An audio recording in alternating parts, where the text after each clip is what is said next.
Hey, my beautiful people, what is up? It is I, your favorite Papatio Papa Rose, not Tapatio, but just as spicy as the hot sauce. And I am here. It's almost, it's a little late in the hour, but I have been doing some things and I have been catching up on some stuff. And y'all know I already did the short earlier on, the classes that are coming up this week that I'm going to be doing through Big Liz Conjure. Yeah, at biglistconjure.com. And I wanted to talk about something today.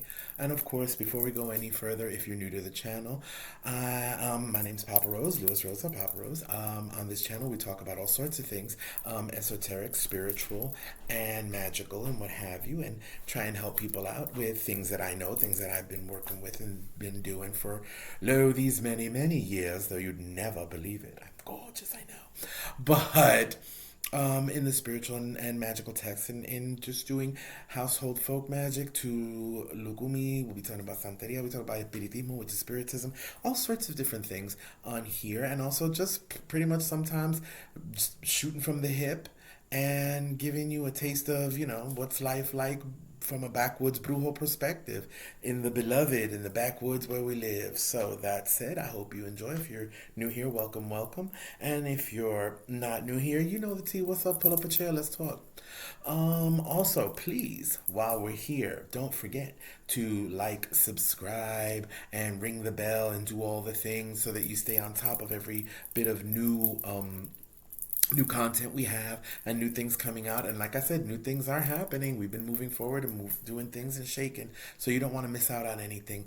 And we've been trying to revamp some things and redo some things, and trust me, story time is coming back, and we come out here and just do stuff. So I hope you don't mind hanging out with some crazy old witches doing they dang.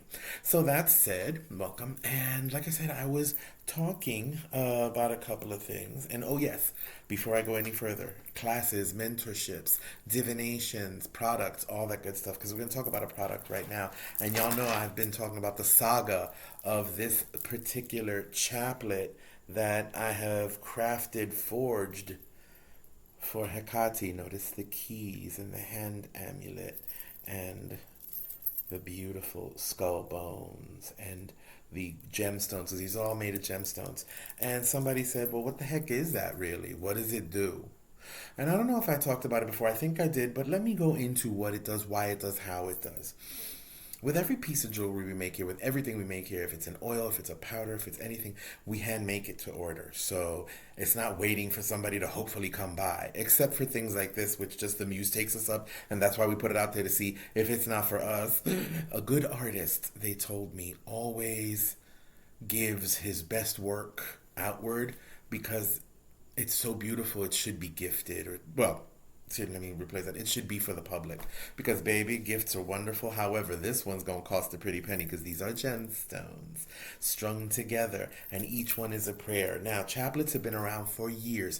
They are prayer beads, they are rosaries, they are all sorts of things, and they are used to focus and your energy and concentrate them. Usually, I go one-on-one when somebody orders one from me for a special, for either a spirit or a energy source, elemental or planetary, something like that, because yes, those are available. We can make chaplets based on the stones that vibrate with your energy that you want to work with within the realm of who we work with. And if not, we'll open up the gates and work with you on that. A lot of work ain't going on, but what are they here for? Number one, they are amuletic and talismanic at the same time, because each one of these stones has an energy source, a power that resonates with your own energy, so that it either amplifies your own energy or your own auric field, your own vibration, or attracts things to you, or it's there to repel things. It's there to put things away from you. And this kind of does all three.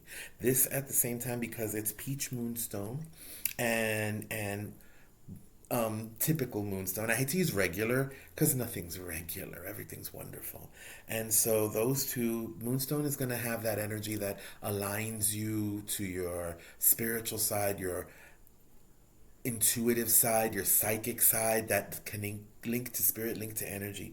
The other moonstone is also there because, it symbolizes that energy of the moon, the different phases of the moon, the different energies, ebb and flows of the moon that affect us and are within ourselves. And yes, I'm teaching a class on lunar magic this Thursday, just like I'm doing classes on cemetery magic this Wednesday. So take a look out for that. You already seen it, and that's another shameless plug. But with these, also you have the moonstone, but you also have black agate, which is very much a powerful stone that allows for protection, allows for your auric field to be strengthened so that it reflects and deflects a lot of negative energy. And carnelian, which is a fiery energy of protection, of strength, of confidence, of moving that energy forward. And put together with this also, it's carved bone beads, and these hearken to the ancestors, hearken to the spirits of those who have passed by, the dead. Yes, the dead,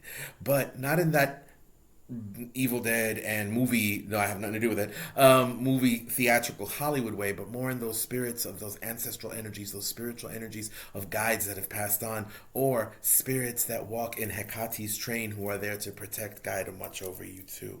And as such, all of these stones vibrate together. There's also in the middle, right there, you can see there's hematite. Hematite is legendary for not only strengthening your auric field, grounding you out, and making you feel together, it also reflects negative energy away from you.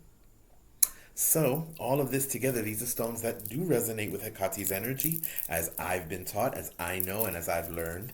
And I definitely, when I was taken up by the muse, because this is what happens. I've told you this before. Sometimes that idea comes and it grabs me and I have to keep doing it, and that spirit is moving and there's an energy flow, and then this happens.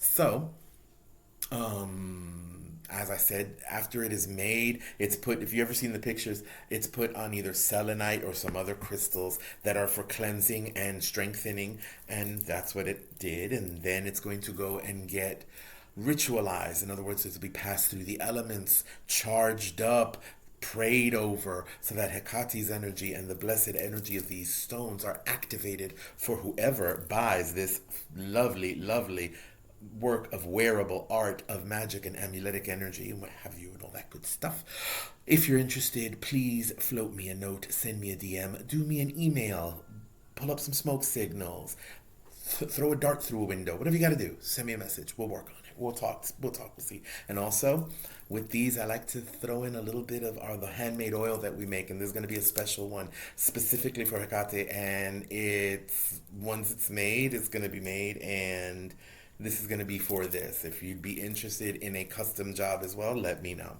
But going back to this, well, why have it? Not only is it wearable art, not only can you put it on your altar as an offering as well, something you leave on your altar to Hekate so that it charges up, and also as a beauty piece for her as well. This is also a magical piece because when you open it, it becomes a circle. Let's say you need to cast a circle, and then you need a circle of protection that you're wearing on yourself, mind you, or you need to have a circle where you want to have something materialize and manifest through Hekate's power. This is what you leave it there around, and you have made a little magic circle that's portable. Also,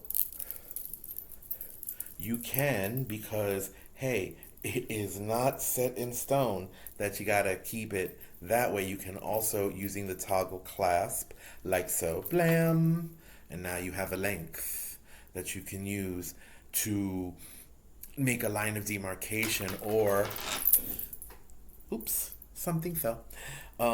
You can use it to measure out. If you know how to measure out the circles and things, you can use it to measure out those things as well. Here is another thing that is done, much like with traditional rosaries and with traditional prayer beads. Each one of the beads can be meditated on as a prayer. So let's say you have something you wish to bring to her in the form of a devotion or the form of a petition or a request. You can use the keys to meditate on her keys and speak a prayer. Then bring up and wait on one of the beads and speak another invocation. Invoke her energy on the skull bead. Invoke her energy onto the red bead. And then go onward to repeat your what you want to see, your goal or your intent. Like, let's say a new car. I'm not saying go ask for a new car or anything, but just because, like, a new car for, of course, something I want, peace, protection, happiness, joy, peace, protection, happiness, joy, and you keep on meditating, speaking, doing what you're doing on each one of those, repeating that same similar energy, and then you go to the first moonstone and you meditate on that and you speak thank you and praise because you already have it. Then you call Hekate and ask again at the skull bead for XYZ, and then the moon being again in the sureness of the moon and the cycles of the moon, this will occur. And then you repeat your prayers, and then again and again until finally you've gone all the way around and you end it where you began. This time you're thanking and praising for their presence, their attention, their audience. And then wear it again. Or keep going. I think you should always work your chaplets. It isn't just to look pretty, even though it looks gorgeous. I know, because I made it. Hello. And it's a devotion, an amulet, a magical tool. It is a great many things at once. And that's why I wanted to come in here and tell people what they are, because I know a lot of you are like, what? Well, what is it? Why? Now you know. You sit there and you do prayers on each bead, devotions on each bead, intentions, invocations, meditations. If you have a short prayer and long prayers and long invocations, you can use this to hold yourself together and continue to act like mantra when you do mala beads. When you sit there and do 108 prayers, 108 mantras to whichever deity, whichever spirit, like if you're talking to Ganesh, if you're talking to Mahalakshmi, if you're talking to Saraswati, if you're talking to Tara, you'll notice there's 108 or sometimes 216 repetitions, because repetition is power. You're building up blocks, you're building up energy, and that's what this is about, building energy up. And that's why I wanted to say that. And yes, this chaplet for Hekate is still available. There will be more on the way, and I do custom jobs. Again, like I said, we do custom work, we do work, spiritual work, and also, just in case you did not remember, I want you to understand that I keep mine around me at all times. And I want to show it off a little bit. There is the witch's knot on this one, the wise owl, and the key that opens. And this one is on threes, but this is jet, coral, and amber, and I did a post on that before talking about them.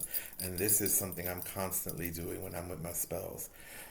3 is a magic number, and if you do triplets on each one, and you do your prayers, and you speak, and you talk, and you call that energy together, it's an amazing thing. This one's exceptionally big too, because sometimes I got to get my things together. And sometimes just holding it in my hands, not even working with it, not even praying with it, but just knowing that those beads are there, knowing that their energy is in there, I can access that, and that can bring me a modicum of peace, a modicum of calmness, or it allows me that moment of spirituality in the middle of everything. So that's what I need y'all to do too. When things get weird, when things get hot, when things get crazy, it's good to just step back. And now is a good time to step back and strike when the iron is hot, but look before you leap. And it's I know it's a tenebrous road, but it's one that we all need to walk at this stage of the game.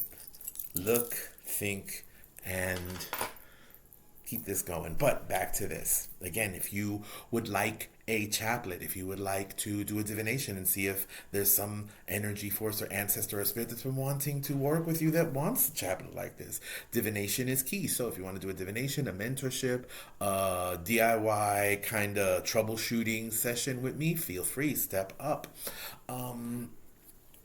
Like I said, there's also classes available that are pre-recorded classes that we have, learning on a bunch of esoteric, wonderful things. Read the caption, get into what's on that, and if you have any questions, please feel free to float me a note, because that's all she wrote for now. I hope you have a wonderful night. I hope you have a wonderful week. It is the week of the Basket of Barbaros, if I remember. I hope I didn't butcher that name, which is a rare convergence of 4 planets that form like a basket. that brings blessings, forward movement, and change, the change that is necessary. It's also about what check will you be receiving. If you've been out here fighting a good fight and doing your best to do good and help those around you and help yourself and be kind to yourself and one another, then baby, you got a good check coming. But if you've been working on the wrong way, then I don't know what to tell you. That check's coming too, because this is a karmic balance too. And I don't mean karma in the Western sense. I mean things you didn't do, you're going to have to do them. Things you left undone, you're going to have to deal with them. And things you did do, you're going to have to balance that out. But for the most part, we all just trying to live and be happy and not harm anybody. So I think we'll all be on the good side of that.